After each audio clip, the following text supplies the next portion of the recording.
In the vastness of space, where civilizations rise and fall like cosmic dust, there exists a truth that terrifies every species in the known galaxy. Humans don't know when to quit. While other races calculate odds, measure risks, and retreat when wisdom demands it, humans possess a peculiar madness. They see a creature that could incinerate entire fleets with a breath, and their first instinct isn't to run. Their first instinct is to help. This is the story of Dr. Elena Vasquez, a xenobiologist who made the most catastrophically beautiful mistake in galactic history. She saw a dragon in pain and couldn't walk away. What she didn't know was that this single act of compassion would reshape the balance of power across 17 star systems and prove once again why the universe both fears and desperately needs the human spirit. Some bonds are forged in fire. Others are born from a moment of impossible kindness when every logical voice screams to flee. This is how a human woman became the most feared protector in the galaxy. Not through conquest, but through the radical act of caring for something everyone else deemed a monster. The research station Kepler 442 hung in the void like a metallic spider, its 8 habitat arms extending into the star-drunk darkness of space. Dr. Elena Vasquez pressed her palm against the observation deck's viewport, watching the distant sun cast shadows through the asteroid field that surrounded their outpost. 3 years she'd been stationed here. 3 years studying the migration patterns of void swimmers and the mating rituals of silicon-based crystalline entities that most of the galaxy considered mythological. She lived for the impossible creatures. Another sleepless cycle, Dr. Vasquez. The voice belonged to Commander Thex, an Altarian whose blue-scaled skin caught the artificial lighting in ways that reminded Elena of Earth's oceans. His species were natural diplomats, cautious and calculating in everything they did, which made his next words all the more surprising. Long-range sensors are picking up something unusual in Sector 779. Elena turned from the viewport, her coffee cup forgotten in her hands. Define unusual. Something large, very large, and it appears to be in distress.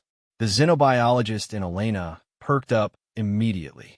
In 3 years of deep space research, they'd cataloged 17 new species, but nothing that could be classified as very large had ever shown up on their sensors.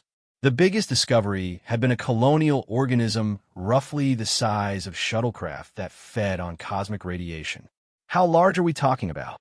Thex's gill slits fluttered, his species equivalent of a nervous gulp.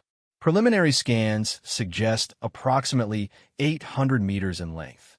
Elena's coffee cup slipped from her fingers, floating in the station's low gravity until she absently plucked it from the air.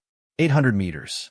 Nothing biological reached those dimensions outside of the legendary creatures that haunted spacer tales and made drunk pilots rich with their stories. That's impossible. Nothing organic grows that large in space. The metabolic requirements alone would, Doctor.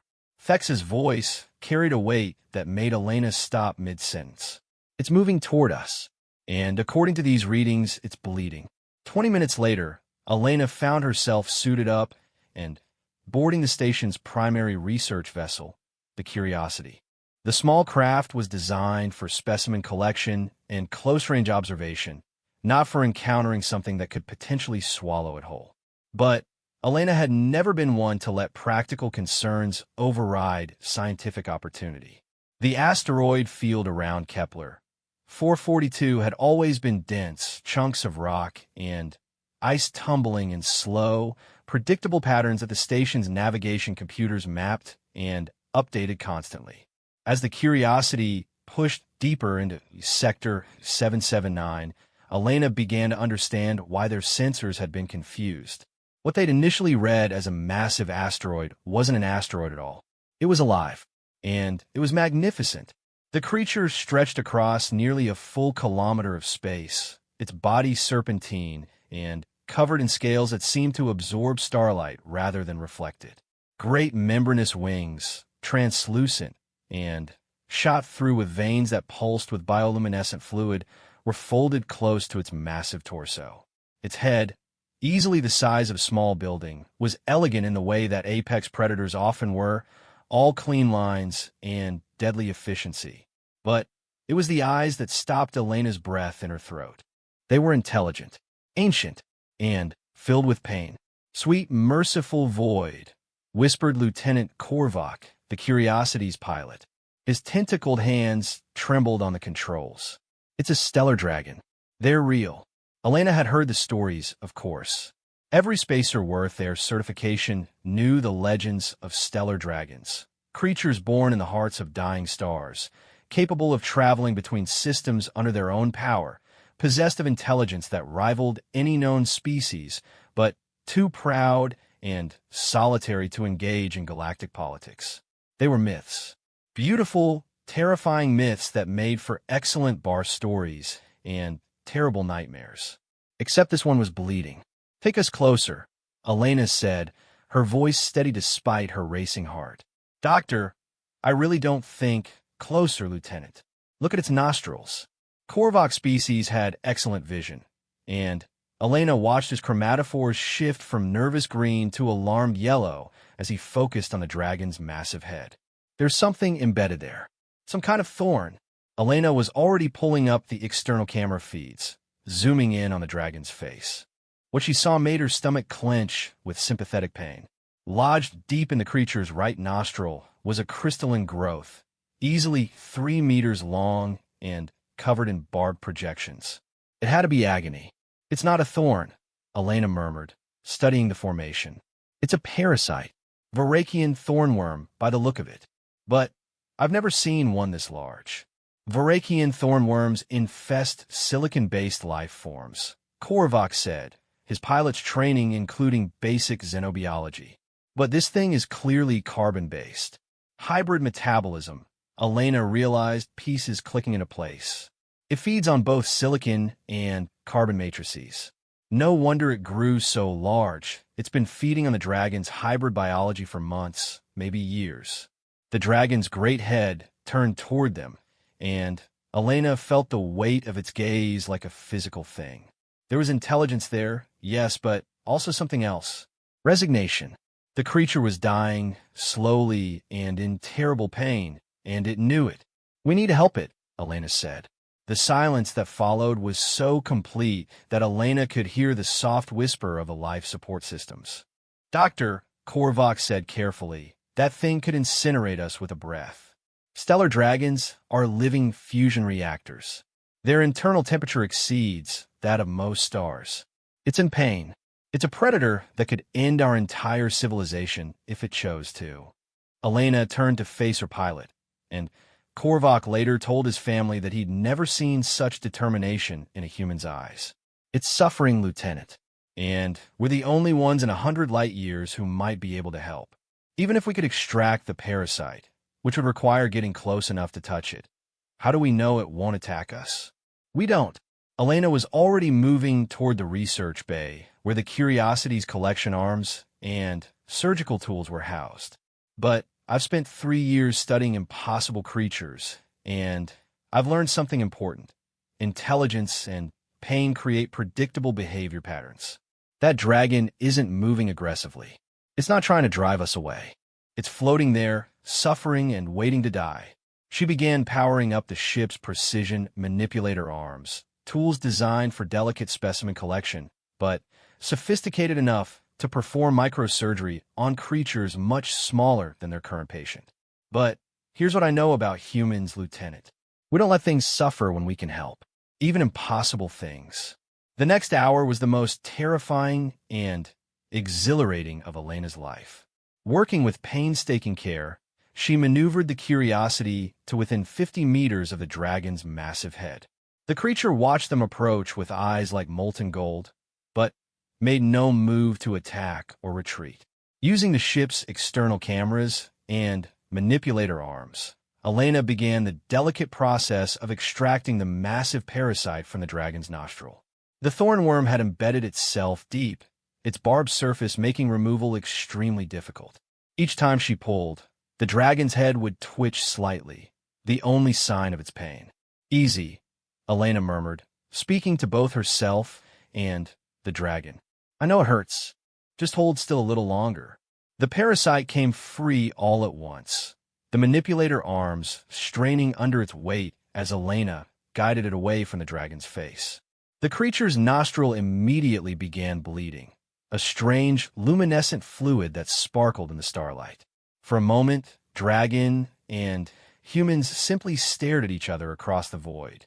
Then, the dragon did something that would become legendary among spacer crews for generations to come. It bowed its massive head toward the small research vessel, a gesture so clearly deliberate and grateful that even Korvac's skeptical chromatophores shifted to amazed blue. I think, Elena said softly, we just made a friend. The dragon's response was to open its mouth and breathe, not the fusion fire that could destroy planets, but a gentle stream of bioluminescent particles that surrounded the curiosity like a cosmic blessing. The particles were warm against the ship's hull, and Elena's sensors detected complex pheromones that her computer translated as gratitude, relief, and something else. Recognition. Doctor, Korvac said, his voice hushed with wonder. It's trying to communicate. Elena spent the next several hours in the most extraordinary conversation of her life. The dragon, who communicated through a combination of pheromone releases, bioluminescent displays, and low-frequency vibrations, introduced itself with a name that roughly translated to Starwing who sings to the void, though Elena quickly shortened it to Astra. Astra was ancient even by stellar dragon standards, having lived for over 3,000 years. She had traveled between 47 different star systems, witnessed the rise and fall of 6 different spacefaring civilizations, and had never before encountered a species willing to help her when she was vulnerable. Your kind, Astra communicated through a complex series of pheromone releases that Elena's computer translated with increasing accuracy, are unusual. Other species flee or attack. You chose to heal. That's what we do, Elena replied through the ship's chemical communication array, a piece of experimental equipment that could synthesize basic pheromone responses. When something is hurt, we help. Even creatures that could destroy you. Elena considered this for a moment, then smiled. Especially creatures that could destroy us. The bigger the risk, the more human we become. Astra's response was a sound that had no equivalent in human language. A deep, thrumming note that vibrated through the Curiosity's hull and seemed to resonate in Elena's bones. Her computer labeled it as amusement mixed with profound confusion. I have traveled far and seen much, Astra communicated, but I have never encountered a species quite like humans. You are small and fragile, yet you possess a courage that defies logic. Logic is overrated, Elena replied. Sometimes you have to act from the heart. Over the following days, as Astra recovered from her ordeal and Elena documented their historic first contact, something unprecedented began to develop. The dragon, who had spent 3 millennia in solitary wandering, found herself genuinely curious about these strange, fearless creatures who had helped her without thought of reward or recognition. Elena learned that stellar dragons were not the mindless beasts of spacer legends, but rather an ancient and sophisticated species with their own complex culture and philosophy.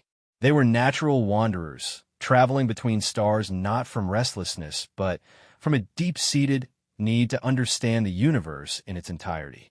They were scholars and philosophers, living libraries of cosmic knowledge accumulated over lifespans that span millennia. But they were also proud and independent, refusing to involve themselves in the politics and conflicts of younger species.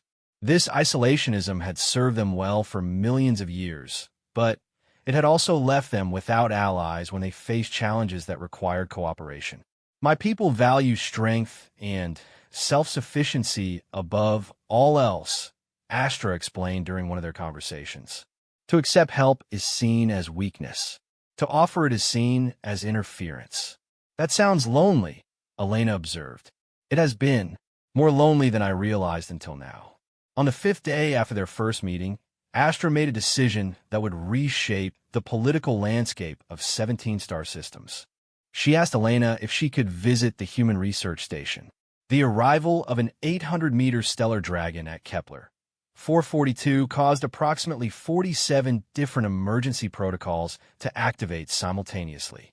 Commander Thex's diplomatic training warred with his survival instincts as he watched the massive creature approach their station with obvious peaceful intent. Elena had radioed ahead, explaining the situation and requesting permission for Astra to dock, or at least come close enough for a proper meeting. The station's crew, all experienced deep space researchers accustomed to encountering the impossible, rose to the occasion with the kind of professional adaptability that made humans such effective explorers. Astra positioned herself alongside the station's main habitat arm, her massive head level with the observation deck where Elena and a small group of volunteers had gathered. Through the reinforced transparent aluminum viewport, human and dragon regarded each other with mutual fascination. "She's beautiful," whispered Dr. Sarah Chun, the station's botanist.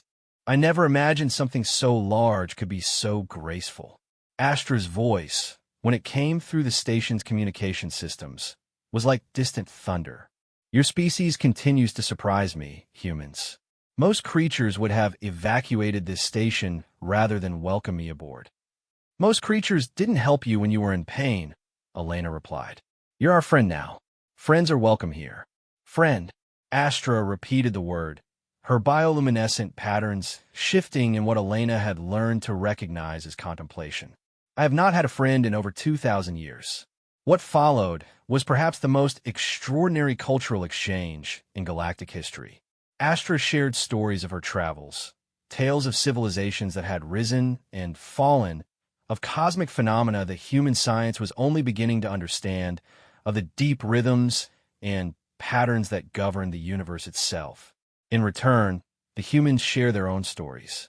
Elena told Astra about Earth, about humanity's chaotic and violent history, about their dreams of exploring the stars, and their determination to help any creature in need. Dr. Chen shared her research on plant life from 17 different worlds.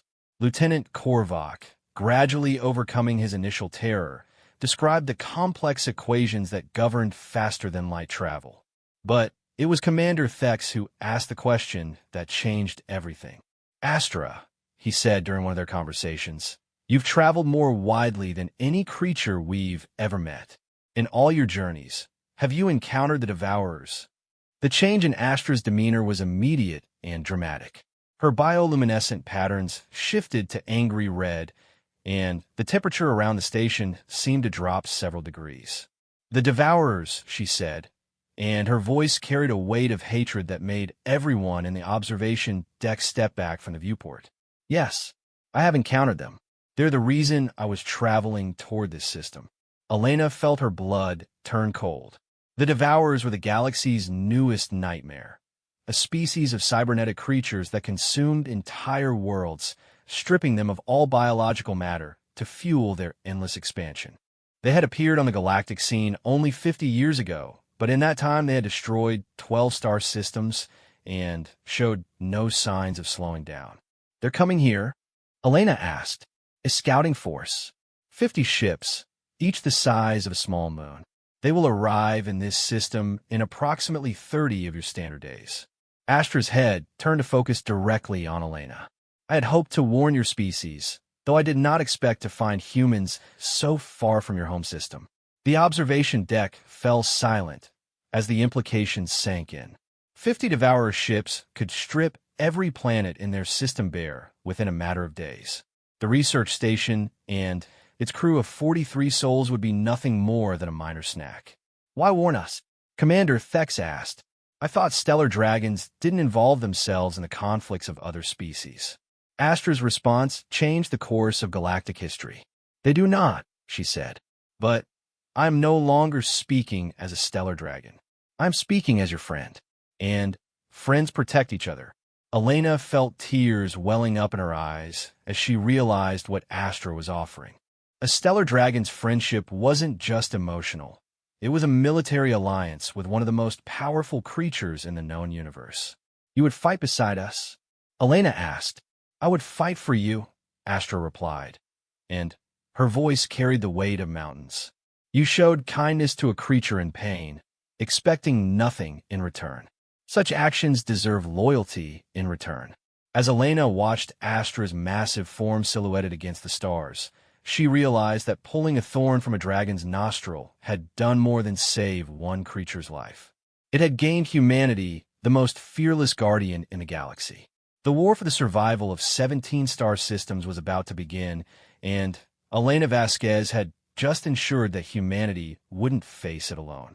The emergency beacon that launched from Kepler 442 carried a message that would shake the foundations of galactic politics. Within 12 hours, every major species in the local cluster had received Elena's report. Humanity had made first contact with a stellar dragon.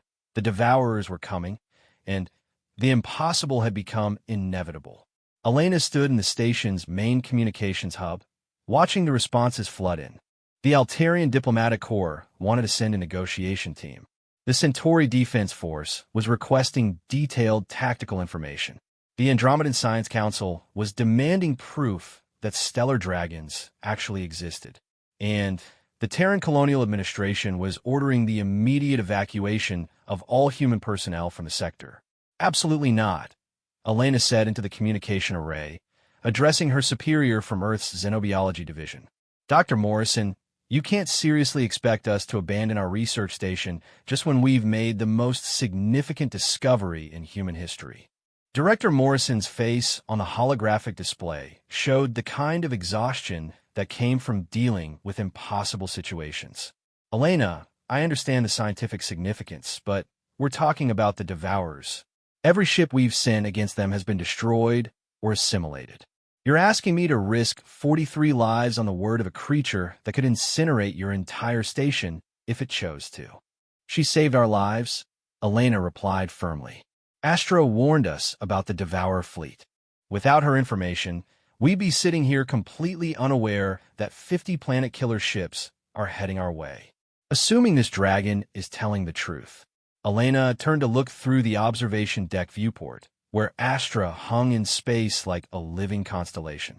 The dragon had been there for 3 days now, sharing everything she knew about Devourer tactics and capabilities with the station's crew. Her knowledge was extensive and terrifying. She's telling the truth, Elena said. And more than that, she's offering to help. Do you have any idea what kind of advantage that gives us? I know what kind of target it makes you, Morrison replied. Elena, stellar dragons are legends. They don't involve themselves in galactic politics. They don't form alliances. And they certainly don't fight other species' wars.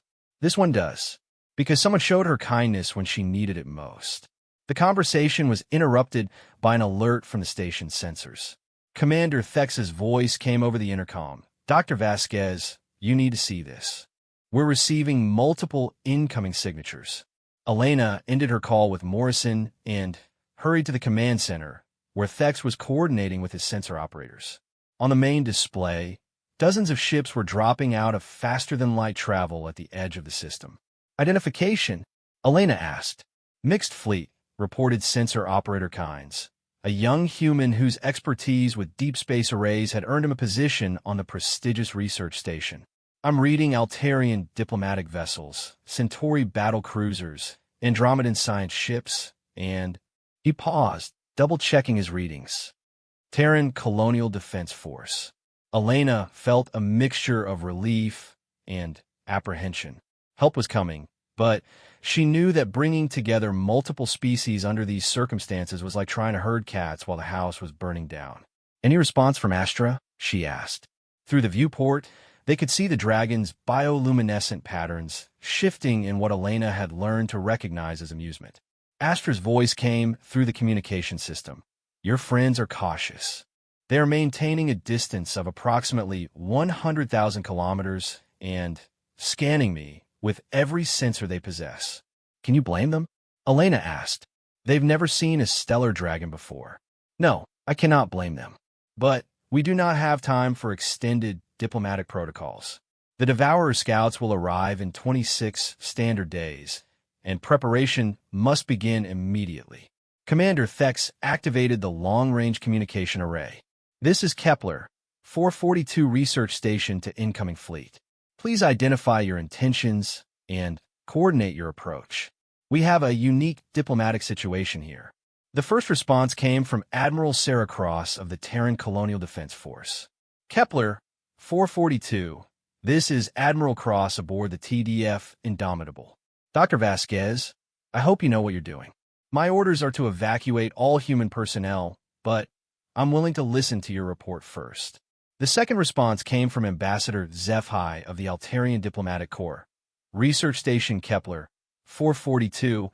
We are here to establish formal first contact protocols with the stellar dragon entity. Please advise on proper diplomatic procedures. The third came from General Korthak of the Centauri Defense Force. All vessels maintain defensive posture. Unknown entity shows significant energy signatures consistent with planetary-level threat assessment. Elena looked at Astra through the viewport, then made a decision that would define her career and possibly the fate of multiple civilizations.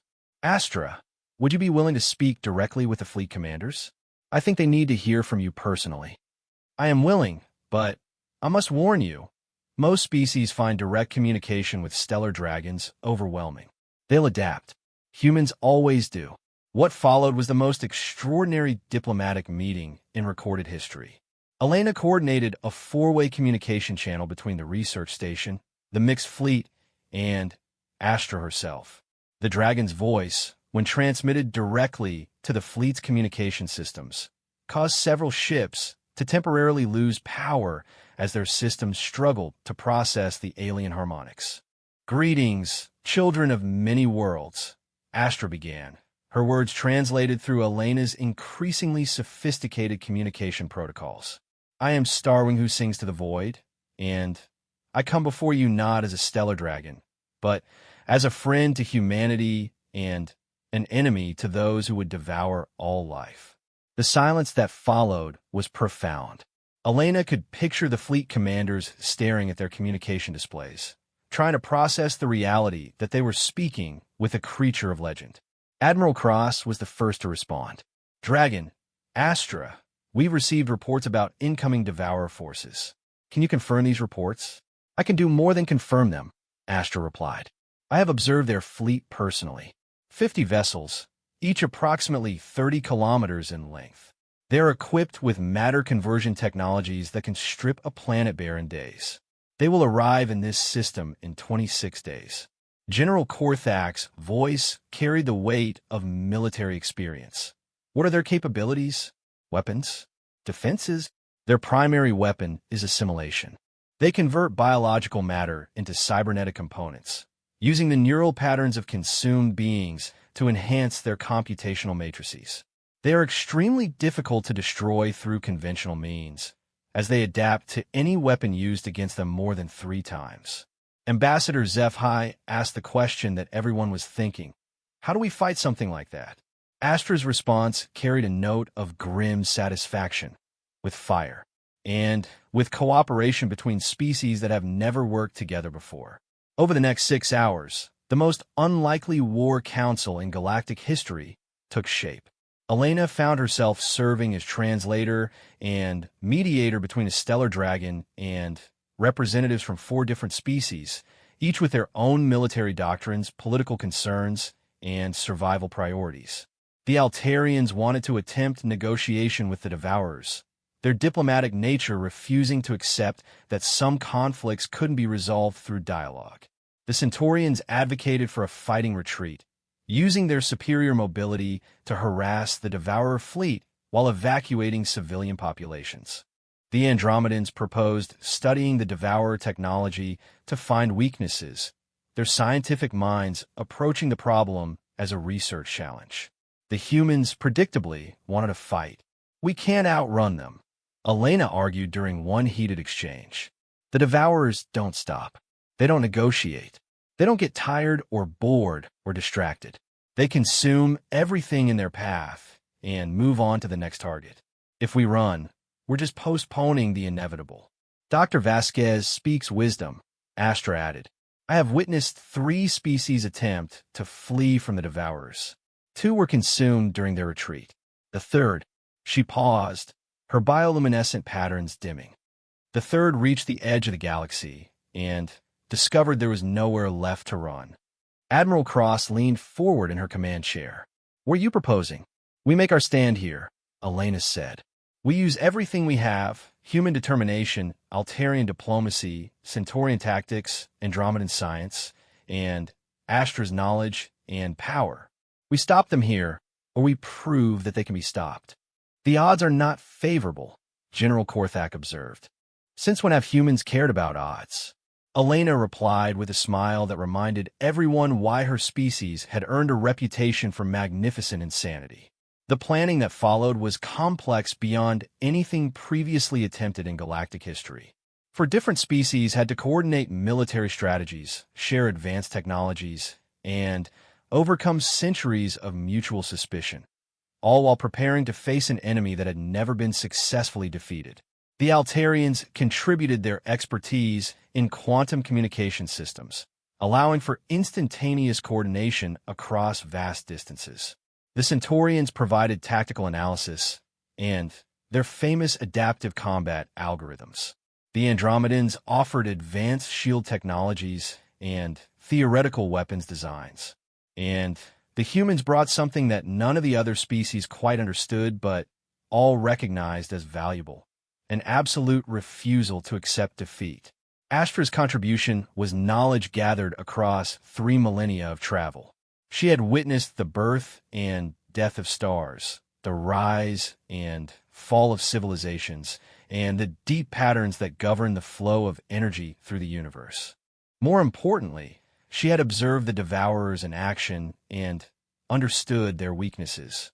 "They are not as unified as they appear," she explained during one strategy session. "Each ship operates with significant autonomy, coordinating through quantum-entangled communication networks.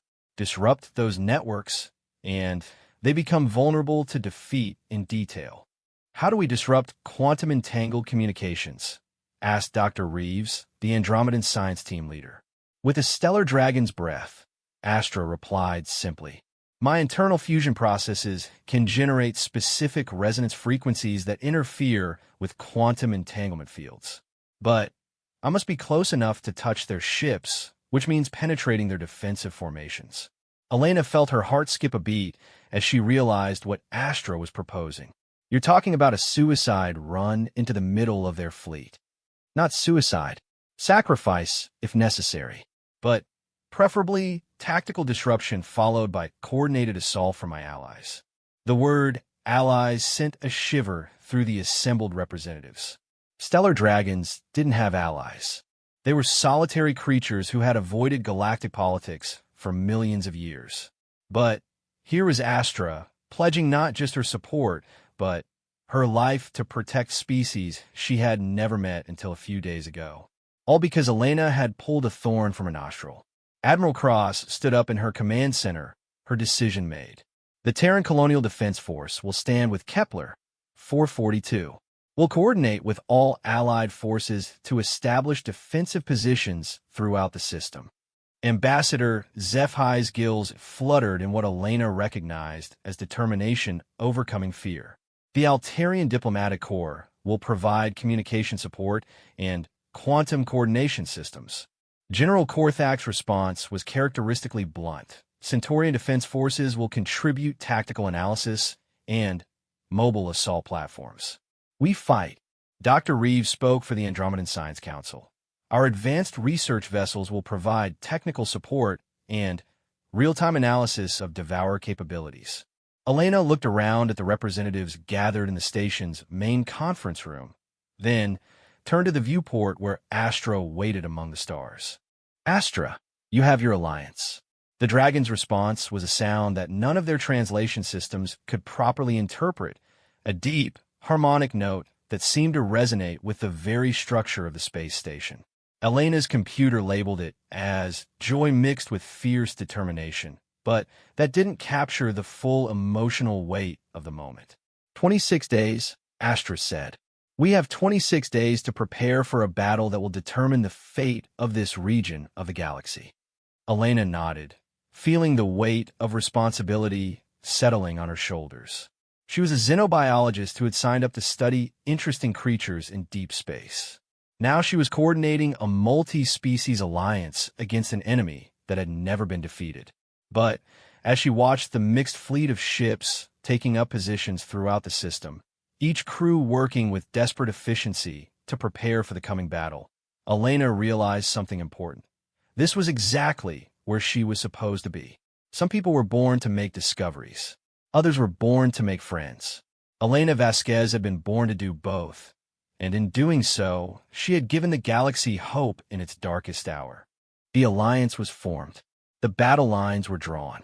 And somewhere in the depths of space, 50 Devourer ships continued their relentless approach toward a system that had decided to make it stand.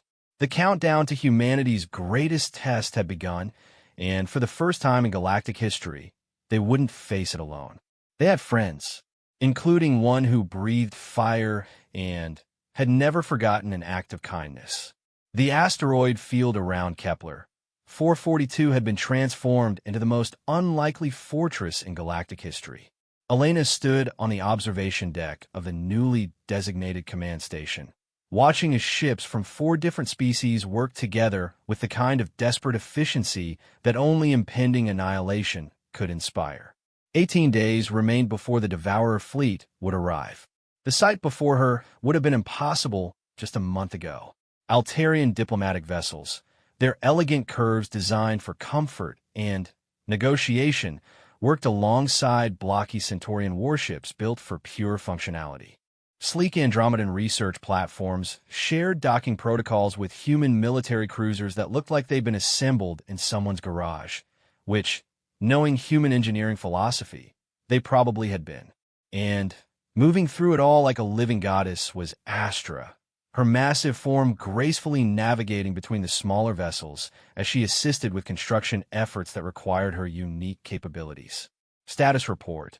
Elena called to Commander Thex, who had been promoted to Alliance Coordination Officer, a position that hadn't existed in any military handbook until 3 days ago. The outer defensive perimeter is 70% complete, Thex replied, his gill slits fluttering with the stress of coordinating 4 different military doctrines simultaneously. Admiral Cross's engineers have finished installing the gravity net generators. General Korthak's tactical platforms are in position at coordinates Delta through Sierra, and Dr. Reeves has completed the quantum interference arrays. Elena nodded, checking items off her mental list. The plan they developed was complex beyond anything previously attempted in interspecies cooperation, requiring perfect timing and absolute trust between species that had been suspicious neighbors at best just weeks earlier. What about the weapons systems integration? That's proceeding with typical human creativity, Thex said diplomatically. Elena raised an eyebrow. Meaning your species has somehow convinced the Andromedans to mount their experimental antimatter containment systems on Centaurian missile platforms, which will be launched by Altarian precision guidance systems, all while being coordinated through human-designed tactical networks. And it should be completely impossible, but the preliminary tests suggest it might actually work. Elena smiled. That was humanity in a nutshell, taking impossible situations and finding ways to make them work through sheer bloody-minded determination and creative problem-solving. The sound of approaching footsteps made her turn. Admiral Cross approached, her uniform showing the kind of wrinkles that came from sleeping in command chairs and surviving on coffee and determination. Behind her walked Dr. Sarah Chun, the station's botanist who had somehow become the Alliance's expert on Devourer biological integration systems. Dr. Vasquez, Admiral Cross said, "We need to talk about Astra's role in the battle plan." Elena felt her stomach clench. Over the past 2 weeks, as they developed their strategy, it had become increasingly clear that Astra would be placing herself in extreme danger. The Dragon's ability to disrupt quantum communications was crucial to their plan, but it required her to fly directly into the heart of the Devourer fleet. "She's made her choice," Elena said. "I've tried to talk her out of it." And what did she say? She said that friendship requires sacrifice, and that she's lived for 3,000 years without having friends worth sacrificing for. Elena's voice carried a weight of emotion that she tried to keep professional. She said this was the first time in her life she'd found something worth dying for. Dr. Chun stepped forward, her tablet displaying complex biological analyses. Elena, I've been studying the information Astra provided about devourer assimilation processes. There's something we missed. What kind of something? The devourers don't just consume biological matter. They integrate the neural patterns and memories of everything they assimilate. If they manage to capture Astra, Elena felt her blood turn cold. They'd gain access to 3,000 years of stellar dragon knowledge. Every star system she's visited, every species she's encountered, every secret of dragon biology and culture. Exactly. And stellar dragons aren't just powerful individually. According to Astra's own descriptions, there are hundreds of them scattered throughout the galaxy. If the Devourers learn how to track and capture stellar dragons, Admiral Cross finished the thought, they'd become unstoppable, not just in this region, but galaxy-wide. Elena stared out at Astra's massive form, watching the dragon assist human engineers with the installation of a quantum communication relay that was larger than most buildings. The dragon was laughing, a sound like distant thunder that carried joy and contentment. She was happy. For perhaps the first time in millennia, Astra was truly happy because she had friends and a purpose. We can't tell her, Elena said finally. Elena, no. Look at her. She's found something she's never had before, a sense of belonging, of being valued for more than just her power. If we tell her that her participation increases the risk to her entire species, she'll withdraw. She'll return to the isolation that nearly killed her spirit. Admiral Cross studied Elena's face. You're willing to risk the capture of a stellar dragon? I'm willing to trust that she knows what she's doing.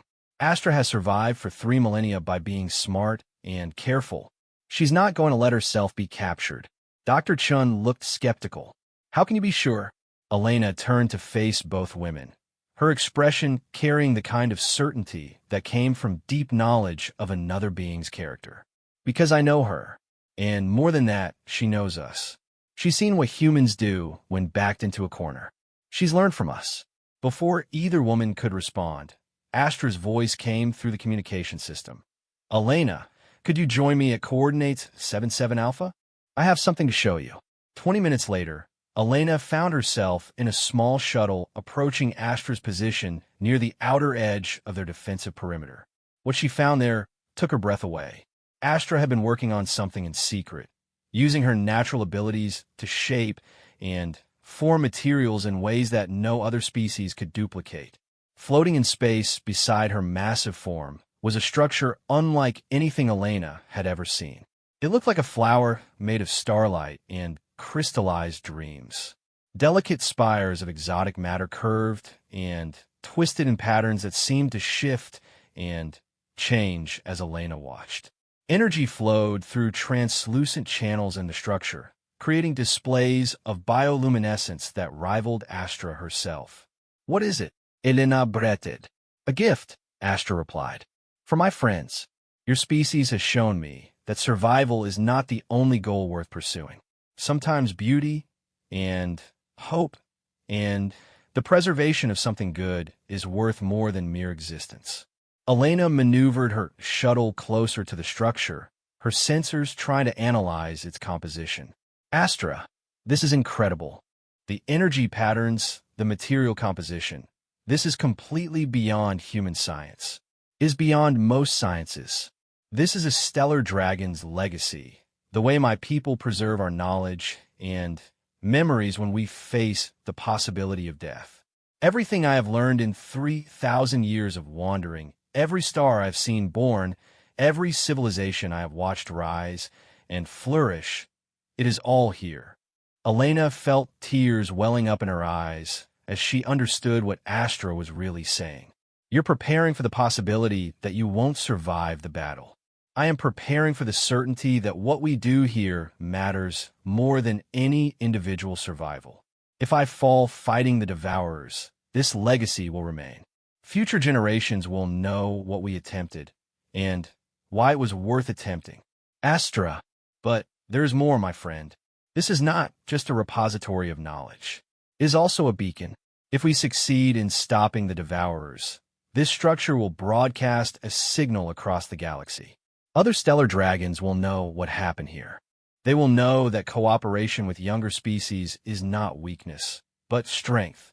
Elena stared at the beautiful, impossible structure floating in the starlight and realized that Astra had created something that could change the fundamental nature of galactic civilization. For millions of years, stellar dragons had remained apart from the politics and struggles of other species. But this beacon could herald a new age of cooperation between the ancient dragons and the younger races of the galaxy. You're not just fighting for this star system, Elena said in wonder. You're fighting for the future of galactic civilization. I'm fighting for my friends, Astra corrected gently. The future of galactic civilization is simply what happens when friends protect each other. Elena returned to Kepler 442 with a new understanding of the stakes they faced. This wasn't just about stopping one Devourer fleet. It was about proving that cooperation between species could overcome any threat. It was about showing the galaxy that isolation and fear were not the only responses to danger. The remaining preparation time passed in a blur of activity. The Alliance forces worked with desperate efficiency, each day bringing new innovations born from the necessity of making their impossible plan work. Human engineers developed new targeting systems that could track multiple Devourer vessels simultaneously. Altarian diplomats created communication protocols that could coordinate battle actions across light years of space in real time. Centaurian tacticians programmed adaptive response algorithms that could react to Devourer adaptations. Andromedan scientists built weapons that existed only in theoretical physics textbooks. And through it all, Astra served as inspiration, advisor, and friend. She shared tactical knowledge gathered from 3 millennia of experience. She used her abilities to enhance their defensive systems in ways that no manufactured technology could match. Most importantly, she reminded everyone what they were fighting for. I have observed many battles in my long life, she told the assembled fleet commanders during one of their final planning sessions. I have seen species fight for territory, for resources, for dominance over others. But I have never seen species fight for friendship itself. That is what we do here. We fight not to conquer, but to protect. We fight not for ourselves, but for each other. General Korthak, whose people were renowned for their military philosophy, nodded slowly. In all my years of warfare, I have learned that the strongest soldiers are those who fight for something beyond themselves. Today, we all fight for something beyond ourselves. Ambassador Zephi added, the Altarian people have always believed that understanding between species is the highest goal. But understanding means nothing without the courage to act on that understanding. Dr. Reeves spoke for the scientific community. We fight to preserve the right to learn, to grow, to discover new things. The Devourers would end all of that. Admiral Cross looked around at the assembled representatives of 4 different species, then smiled with the kind of fierce pride that had carried humanity to the stars. We fight because that's what friends do. They stand together when it matters most.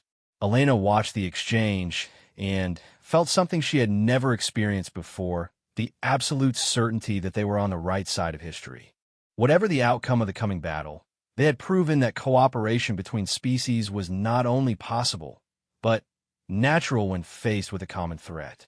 On the final day before the Devourer fleet's arrival, Elena found herself alone with Astra in the quiet space between the asteroid fortifications. The dragon's massive form was silhouetted against the distant star, her scales reflecting starlight like a living constellation. Are you afraid? Elena asked. Yes, Astra replied without hesitation. Fear is wisdom in the face of genuine danger. But I'm not afraid of dying, Elena. I'm afraid of failing those who have shown me kindness. You won't fail. We won't let you. That is what I find most remarkable about humans. You make promises you have no power to keep, and then you move heaven and earth to keep them anyway. Elena smiled. It's our best trait and our worst flaw all rolled into one. It is why my species needs your species, and why your species needs ours. In the distance, sensors began registering the first gravity wave distortions that would herald the arrival of the Devourer fleet. The final battle was beginning, and Elena Vasquez, who had started this incredible journey by pulling a thorn from a dragon's nostril, was about to discover whether friendship could indeed conquer the most dangerous enemy the galaxy had ever known. The Alliance was as ready as they could make it. The weapons were charged, the shields were powered, and the communication networks were synchronized. But, most importantly, they faced the coming battle not as separate species pursuing individual survival, but as friends who had chosen to stand together. In 16 hours, they would learn whether that would be enough.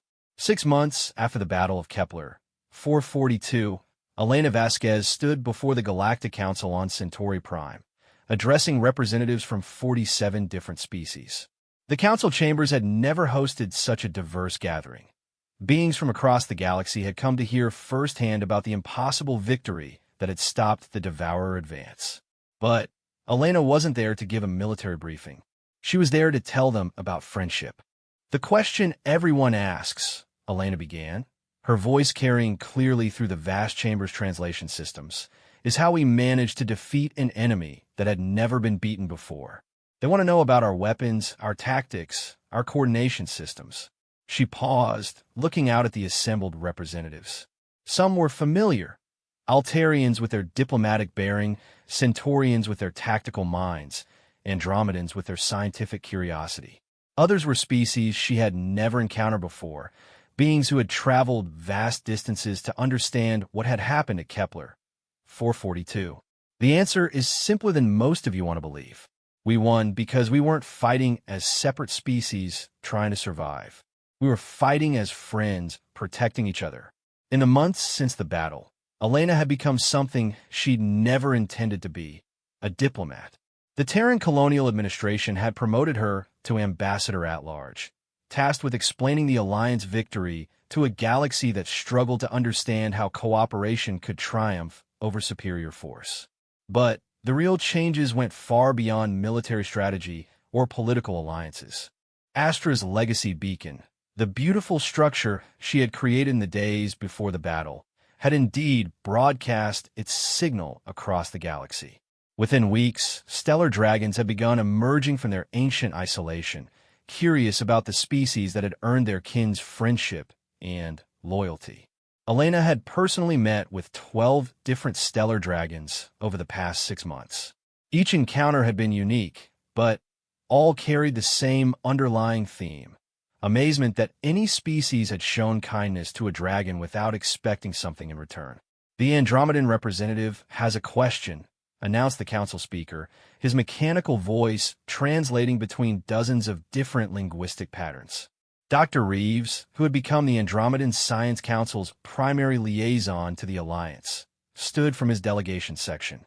"Ambassador Vasquez, our analysis suggests that the cooperation protocols developed during the battle could revolutionize interspecies relations throughout the galaxy.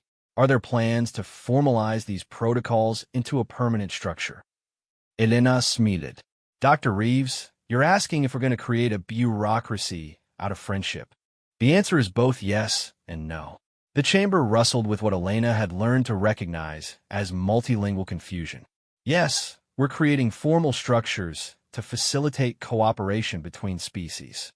The Kepler Accords, signed by representatives from 19 species so far, establish protocols for mutual defense, scientific cooperation, and cultural exchange. But the real answer is no. We're not trying to bureaucratize friendship itself." She gestured toward the viewing screens that showed live feeds from various locations throughout the galaxy. "What you're seeing here is the real legacy of Kepler, 442. Human research stations are hosting Altarian diplomatic students. Centaurian tactical academies are teaching courses developed jointly with human military theorists. Andromedan scientists are collaborating with stellar dragons on projects that were impossible when we all worked alone." One of the screens showed Astra herself, her massive form moving gracefully through a construction site in orbit around New Geneva. She was working alongside human engineers and Centaurian builders to construct something unprecedented, a joint research facility designed specifically for cooperation between stellar dragons and younger species. But perhaps the most significant change, Elena continued, is happening at the individual level. Beings from different species are choosing to work together, to learn from each other, to become friends. That's not something you can legislate or mandate. It's something that happens when people realize that their differences make them stronger, not weaker. The questions continued for hours, each one revealing new facets of how the galaxy was adapting to the post-Kepler 442 reality. Some species were eager to join the growing alliance network. Others remained cautious, waiting to see if this new age of cooperation would prove stable. But all of them were watching. The age of isolation was ending, not through conquest or coercion, but through the simple demonstration that friendship worked. Later that evening, Elena found herself in her temporary quarters aboard the Centauri orbital habitat, video calling with her team back at Kepler 442. The research station had been expanded into a full diplomatic and scientific complex, serving as the unofficial capital of the growing alliance network. "How did the presentation go?" asked Commander Thex, his image flickering slightly due to the vast distances involved in real-time communication. "Better than expected. We have formal interest from 6 new species and preliminary contact from 3 others who've never participated in galactic politics before." Elena rubbed her eyes, still adjusting to the demands of galactic diplomacy. "Any word from Astra?" She's completed the 3rd phase of construction on the joint research facility. The stellar dragon quarters are apparently quite impressive. She's managed to create artificial environments that can accommodate dragons while still being accessible to smaller species. Elena smiled.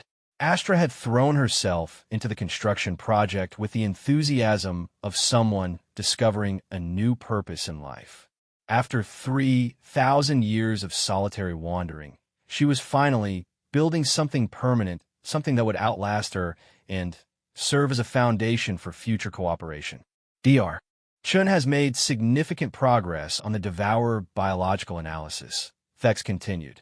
The specimens we captured are providing insights into their assimilation processes that could help us develop better defenses if they return. When they return, Elena corrected. The one ship that escaped will report back to their main force eventually. They'll adapt their strategies and come back stronger. Are you concerned? Elena considered the question carefully.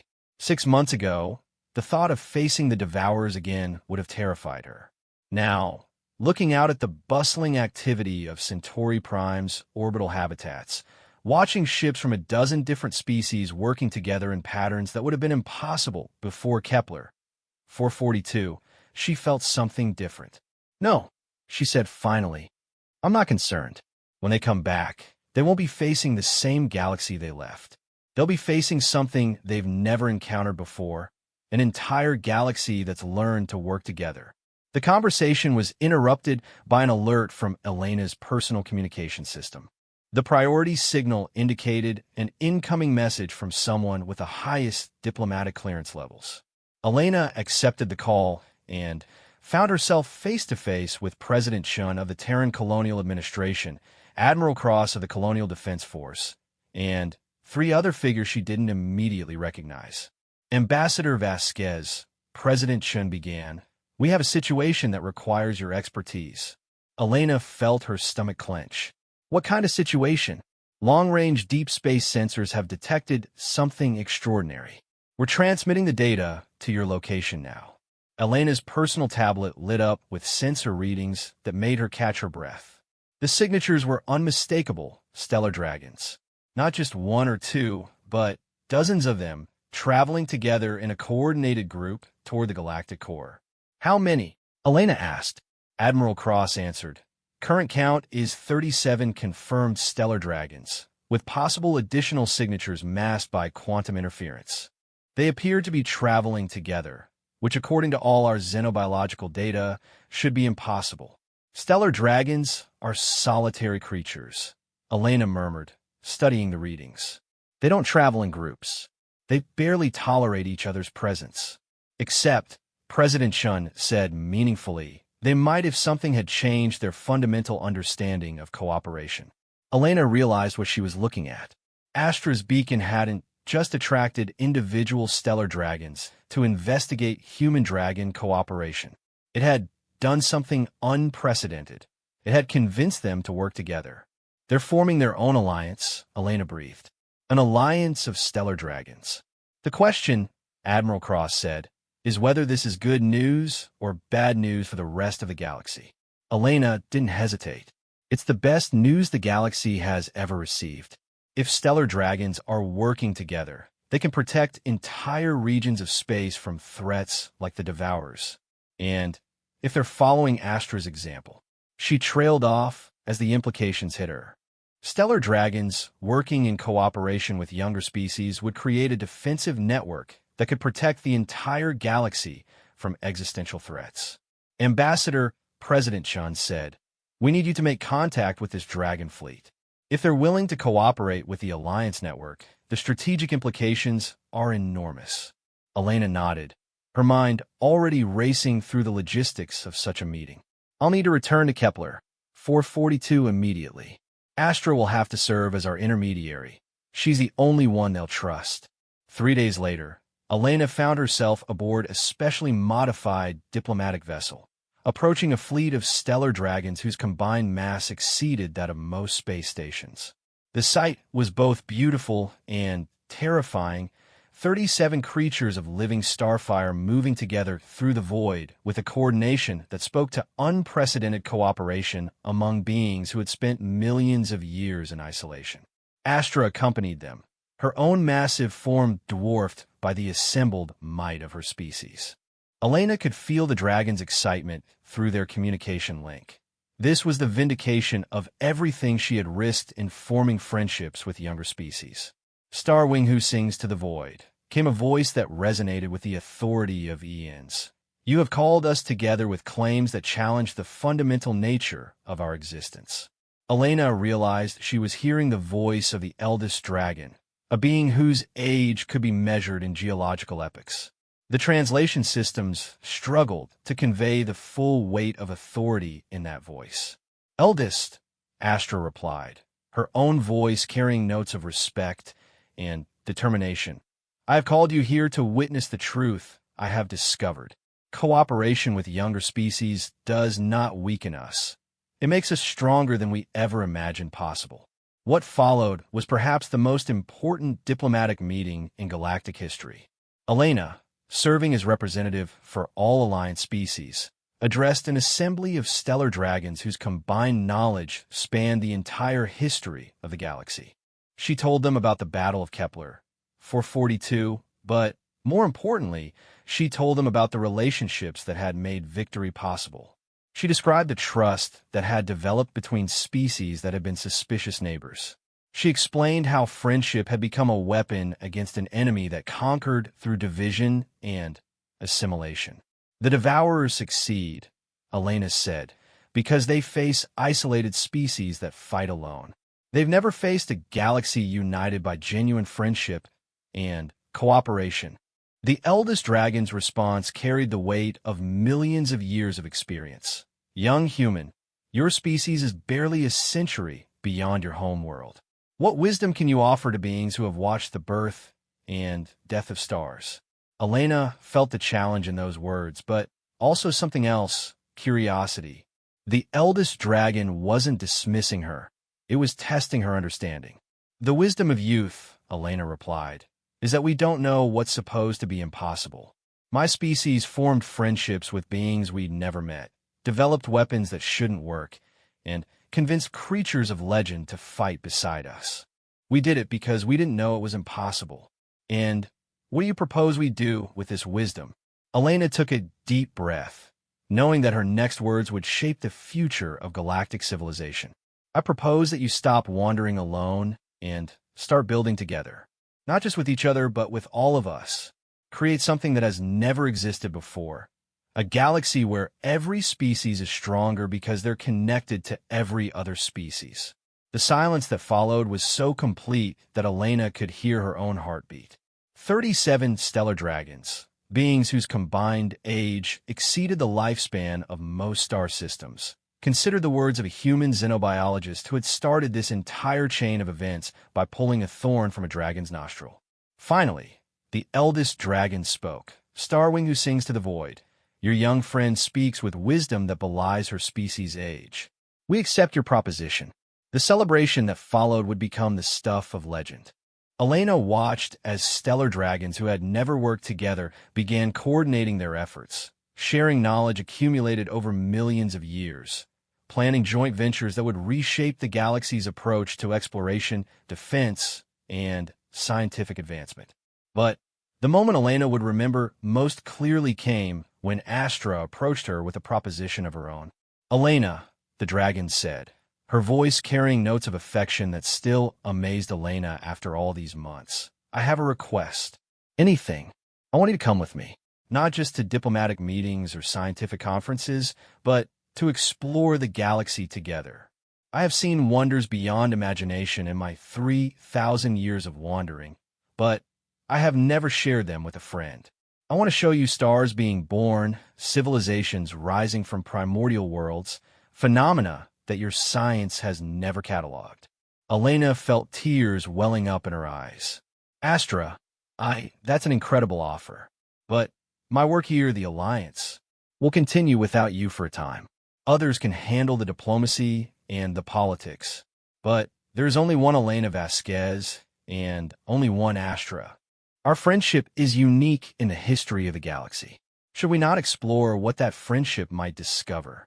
Elena looked out at the assembled fleet of stellar dragons, then at the diplomatic vessels representing dozens of species, all working together in patterns that would have been impossible just months earlier. The galaxy was changing, growing, becoming something beautiful and unprecedented, and she had been invited to see it all through the eyes of a friend who could live among stars. When do we leave? Elena asked. Astra's response was a sound that Elena's translation systems could only interpret as pure joy, the happiness of a being who had spent 3 millennia alone and would never be alone again. 2 years later, Elena's reports from her journey with Astra had become required reading at every major university in known space. She had documented the birth of 17 new star systems, made first contact with 6 previously unknown species, and established scientific observation posts in regions of space that had never been explored. But, more importantly, she had proven that friendship could indeed transcend the boundaries between species, between planets, between the very stars themselves. The galaxy Elena and Astra explored together was a different place from the one Elena had known as a young researcher on Kepler 442. It was a galaxy where cooperation was becoming the norm rather than the exception, where species worked together not just for survival, but for the joy of discovery, where the bonds of friendship had become the foundation for a new form of civilization. And it had all started with a simple act of kindness, pulling a thorn from a dragon's nostril, and discovering that sometimes the smallest gestures can reshape the universe. Elena's final log entry from her journey with Astra would become one of the most quoted passages in galactic literature. Today, I watched a star being born, held steady by the gravitational embrace of its stellar neighbors. Astra tells me that stars, like people, are stronger when they're not alone. I think she's right. I think that's the most important truth in the universe. That none of us, no matter how powerful or ancient or wise, are meant to face existence in isolation. We are all stronger when we have friends. Even dragons. Especially dragons. And if a xenobiologist from Earth and a stellar dragon who's older than human civilization can become the best of friends, then maybe there's hope for everyone else too. The age of galactic friendship had begun, and it would endure for as long as beings chose to show kindness to strangers, compassion to those in pain, and courage in the face of the impossible. All because Elena Vasquez had seen a creature in distress and decided to help, expecting nothing in return except the knowledge that she had done the right thing. Some bonds, it turned out, really were forged in fire, and some friendships really could save the galaxy.